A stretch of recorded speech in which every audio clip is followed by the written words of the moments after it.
Bonjour, alors aujourd'hui je voudrais m'entretenir avec vous du gingembre et je voudrais le faire à l'occasion de toutes ces vidéos en termes de médecine chinoise et pour apporter un petit plus à toutes les vidéos qui prolifèrent sur internet en matière de diététique.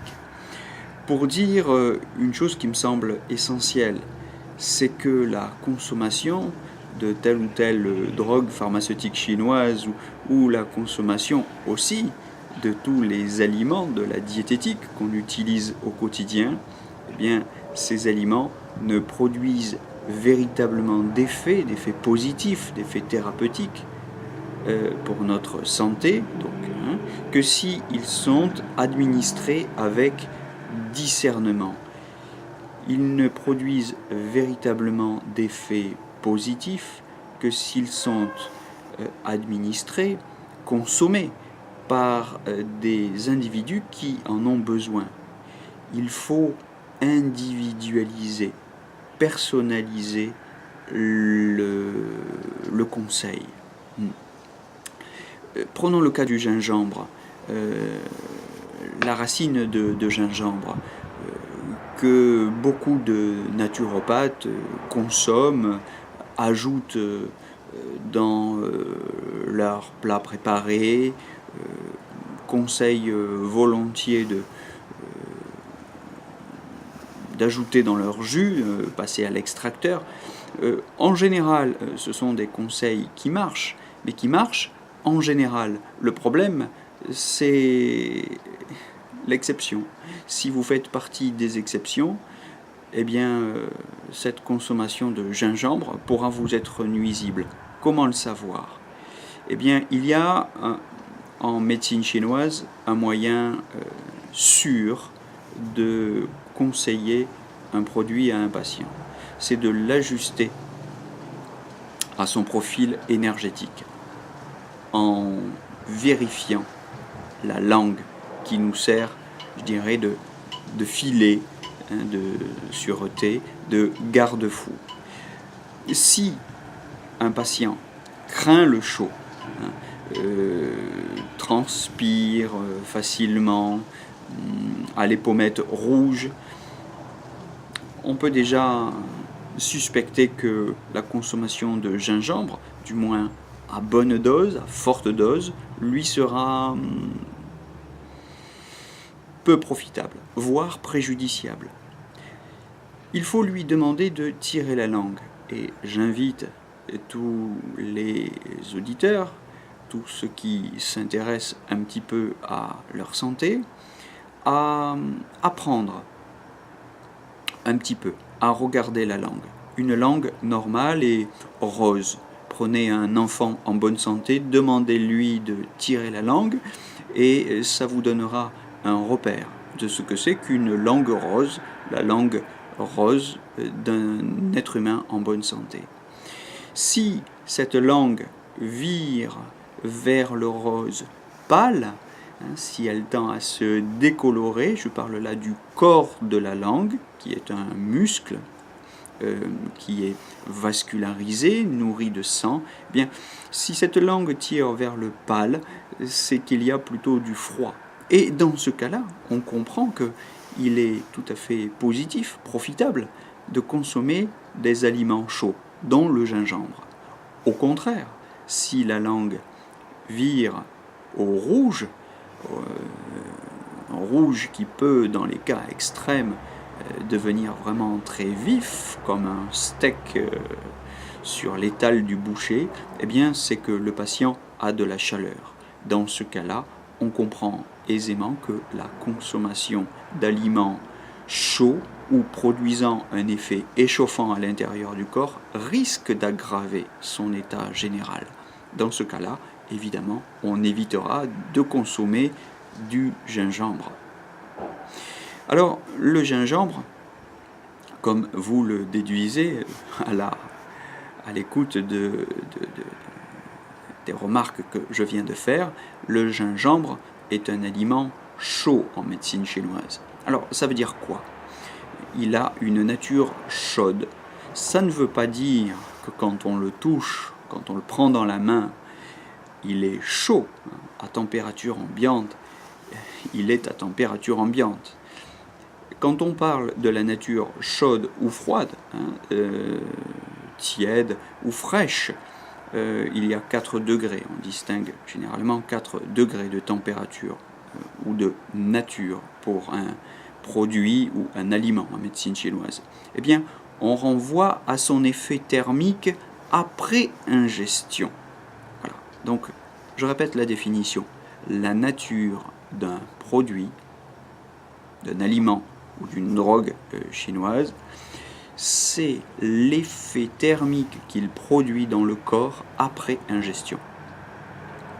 Donc dire que le gingembre est chaud ou tiède, c'est dire qu'il produit un effet échauffant une fois qu'on l'a dans l'estomac, hein, et qu'on l'a digéré.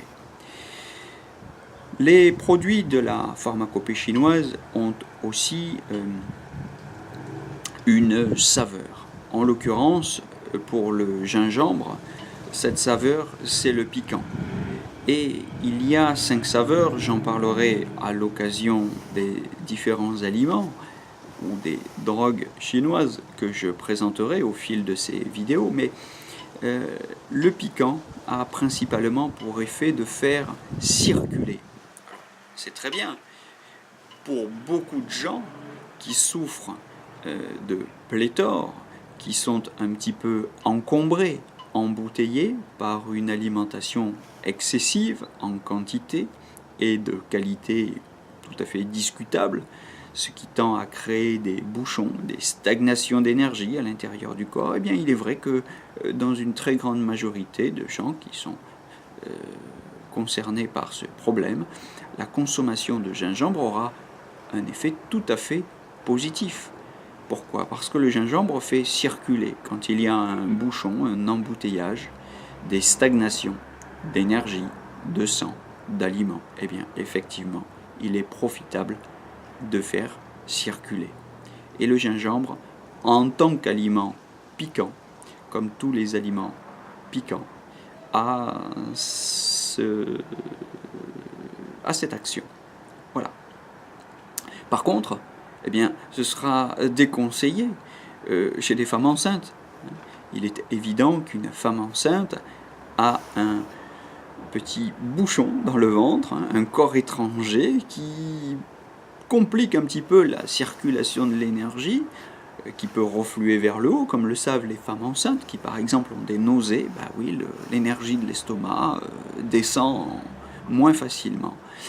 Eh bien, ce n'est pas une raison, effectivement, pour essayer de forcer ce barrage, parce qu'on risque de provoquer un avortement.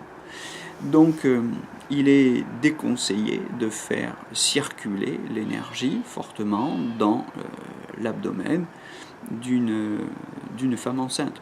De même, il est tout à fait déconseillé de faire circuler l'énergie chez un patient qui manque d'énergie, car en faisant circuler une énergie qui manque, on risque de la disperser encore davantage. Donc chez un patient extrêmement affaibli, on n'utilisera pas le gingembre.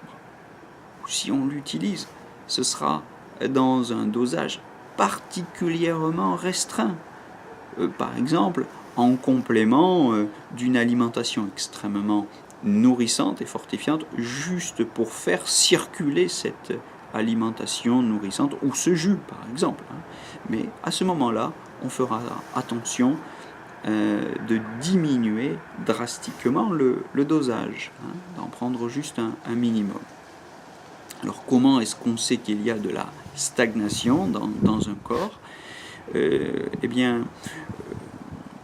et que donc le gingembre peut être tout à fait conseillé. Par exemple, les patients qui ont une langue gonflée. La langue est un muscle qu'on peut, d'une certaine manière, comparer à une éponge. Quand elle est envahie d'humidité, cette éponge, eh bien, elle gonfle. Quand une langue est gonflée, c'est qu'il y a trop d'humidité dans le corps. Et cela, même si le patient n'est pas gros ou obèse, ça n'a rien à voir. pouvez avoir un patient particulièrement mince, mais qui garde l'humidité à l'intérieur. Donc, apprenez à regarder des langues pour distinguer une langue normale d'une langue trop mince ou d'une langue gonflée. L'épaisseur du corps de la langue est un outil particulièrement intéressant pour le diagnostic. Dans la mesure où la langue gonfle un petit peu, eh bien, ou beaucoup, on pourra utiliser toutes sortes de produits piquants, par exemple, pour faire circuler cette humidité afin de pouvoir l'éliminer aussi. On utilisera des produits asséchants, des aliments qui ont un effet asséchant aussi, mais les aliments piquants qui vont faire circuler cette humidité, donc qui vont la drainer, sont des aliments qui vont favoriser l'élimination de cette humidité. Ils sont donc tout à fait conseillés. Il y a des stagnations aussi quand la langue présente des reflets bleuâtres ou rougeâtres. Alors on parle de reflets bleuâtres sur une langue pâle, on parle de reflets rougeâtres sur une langue rouge. Ce côté bleuâtre ou rougeâtre, pour employer les termes qui sont spécifiques à la médecine chinoise, c'est toujours une indication de stagnation de sang. Alors il y a peut-être des produits plus appropriés que le gingembre pour faire circuler en cas de stagnation de sang, comme la livèche par exemple. Certains produits qu'on peut trouver aujourd'hui facilement en magasin chinois. On peut se procurer aussi auprès des laboratoires pharmaceutiques qui préparent, qui vendent ces produits, mais on peut aussi assez facilement les trouver en magasin chinois. Cela dit, puisque nous parlons aujourd'hui du gingembre, le gingembre aura quand même une certaine action sur le sang, même si on dit que c'est surtout un produit qui fait circuler le qi, l'énergie. Mais le qi est le maître du sang. Et donc en faisant circuler le qi, en faisant circuler l'énergie, on fait aussi circuler le sang. Beaucoup de gens souffrent de stagnation de sang. Beaucoup de gens ont ce reflet bleuâtre quand ils sont plutôt de nature froide, de constitution froide, ou rougeâtre quand ils sont d'une constitution plus feu. Pourquoi ce problème qui est si général, si répandu? Eh bien parce que beaucoup de gens souffrent de pathologies chroniques. Dans toutes les situations de chronicité, pour tous les individus qui souffrent d'un problème de santé qui s'est installé, il y a forcément stagnation de sang. Et c'est un principe universel en médecine chinoise que de faire circuler le sang dès lors qu'on a affaire à un patient qui souffre d'un problème chronique installé.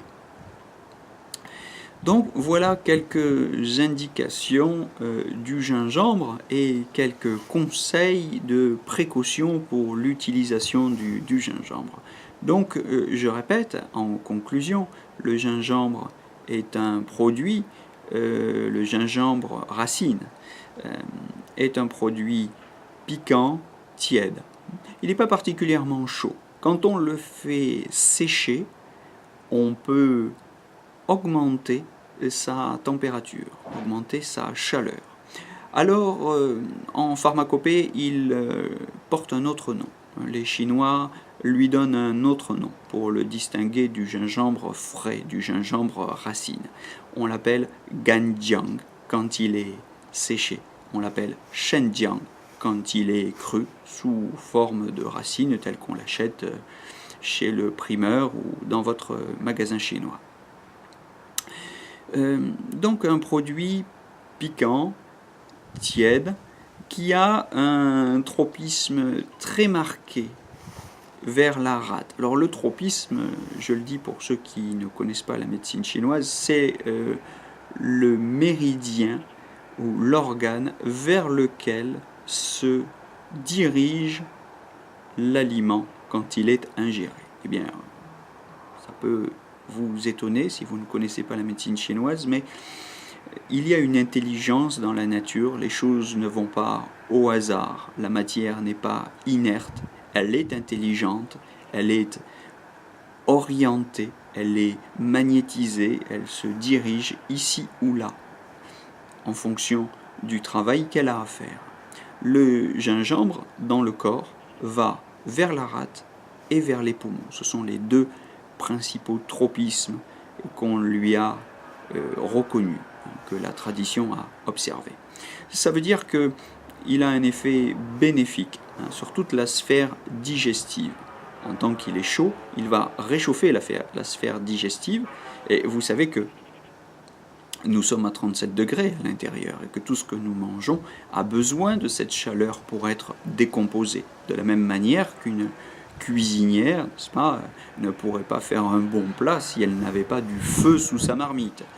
Eh bien, il y a un feu digestif, comme disent les Chinois, un feu digestif qui va aider à la transformation des aliments.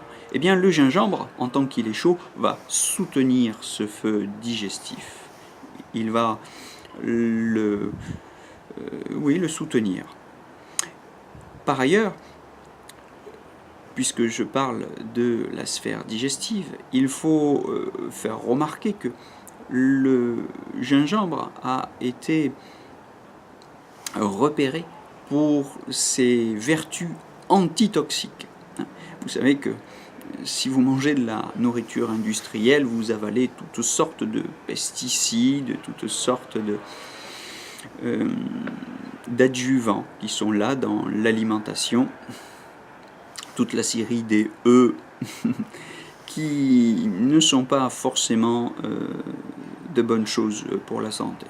Même si vous mangez chinois, attention au glutamate de sodium qui est un véritable poison. Donc tous ces produits toxiques qui vont laisser des traces dans le corps parce que notre corps saura très mal les transformer, les éliminera mal, tous ces produits vont laisser des résidus sous forme de toxines et on peut remercier le gingembre de nous aider à dissoudre ces toxines pour mieux les éliminer. Donc le gingembre, grand produit antitoxique que vous pouvez ajouter dans votre alimentation pour vous aider à vous débarrasser de tous les additifs chimiques, de tous les pesticides, de tout, peut-être pas de tous les métaux lourds, mais en tout cas, voilà, une grande partie de toxines qui sont évidemment indésirables à l'intérieur du corps. Donc un grand antitoxique, un grand produit échauffant qui soutient le feu digestif, un produit qui va aussi stimuler la sphère pulmonaire. C'est un produit qu'on peut consommer à la fin de l'été, au tournant de l'automne, pour réchauffer les poumons et faire circuler l'énergie dans les poumons. Vous savez que le poumon, en médecine chinoise, a une relation privilégiée avec l'énergie défensive, avec l'immunité. Le poumon qui est lui-même la face biao, comme disent les Chinois, du gros intestin. Les deux, intestin et poumon, commandant la bonne circulation des énergies défensives, ce qu'en biomédecine, en médecine scientifique, on appelle l'immunité. Donc pour réchauffer à une période de l'année, l'automne, où la température extérieure diminue, les premiers vents froids de l'automne qui affectent tant d'individus qui, à ce moment-là, attrapent rhume et grippe, eh bien, ces changements de climat peuvent être adoucis. Le corps peut y être préparé grâce à la consommation régulière de gingembre à cet automne, à cette saison, à ce moment de l'année. C'est peut-être le moment de faire des décoctions de thé. On va peut-être recommencer à boire un petit peu chaud, alors que l'été on buvait volontiers plus frais.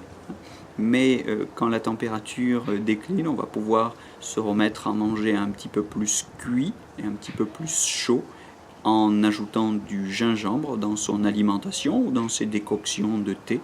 Et on obtiendra ainsi les meilleurs effets, non seulement sur la sphère digestive, mais aussi sur la sphère respiratoire. Ça va drainer les stagnations d'humidité dans les poumons, ça va aider à éliminer les glaires s'il y en a.